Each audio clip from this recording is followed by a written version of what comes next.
Pas de présence manuelle, mais la machine à rouler filtre constamment les feuilles de papier qualifiées, alors que les chiffres sur l'écran changent constamment, montrant le taux d'attrition en temps réel et les résultats de la production. Ces données sont toutes téléchargées sur le système de suivi en ligne de l'entreprise, ce qui permet aux opérateurs d'obtenir des informations actualisées de la ligne de production en restant simplement assis devant un ordinateur au bureau. Après que le système a collecté les données, nous pouvons voir la consommation quotidienne, l'utilisation de la main-d'œuvre, les frais d'électricité et les frais d'impôt avec précision, de manière à avoir un grand contrôle sur les coûts. Par exemple, je peux dire si nous devons baisser nos prix ou obtenir plus de commandes en fonction de notre condition de profit. Cela nous rend plus confiants dans nos opérations car dans le passé, nous ne pouvions connaître la situation réelle qu'une fois par mois.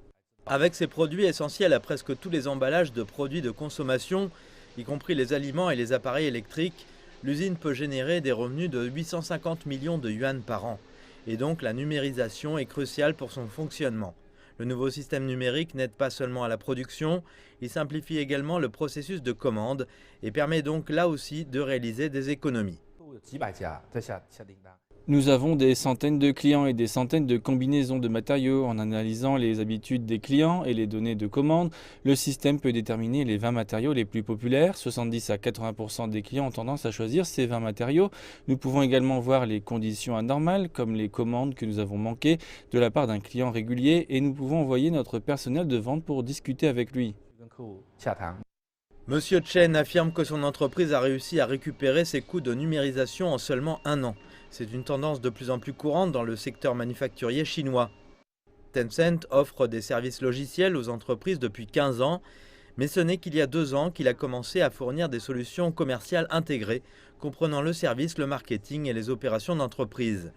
La demande provenait principalement de micro-entreprises et de PME, et jusqu'à présent, Tencent sert plus d'1 million d'entreprises dans 80 secteurs. Par exemple, les marchés des pièces automobiles comptent généralement des centaines de milliers de demandes, de renseignements et d'offres de prix, en tirant parti de nos capacités en matière d'intelligence artificielle, d'analyse sémantique et de toutes les données que nous l'aidons à collecter.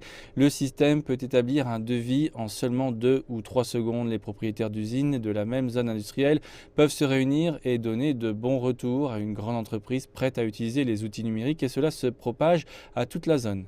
Le ministère chinois de l'Industrie et des Technologies de l'Information prévoit d'avoir plus de 100 fournisseurs de services d'Internet industriels offrant des services de transformation numérique à plus de 100 000 petites et moyennes entreprises d'ici la fin de l'année.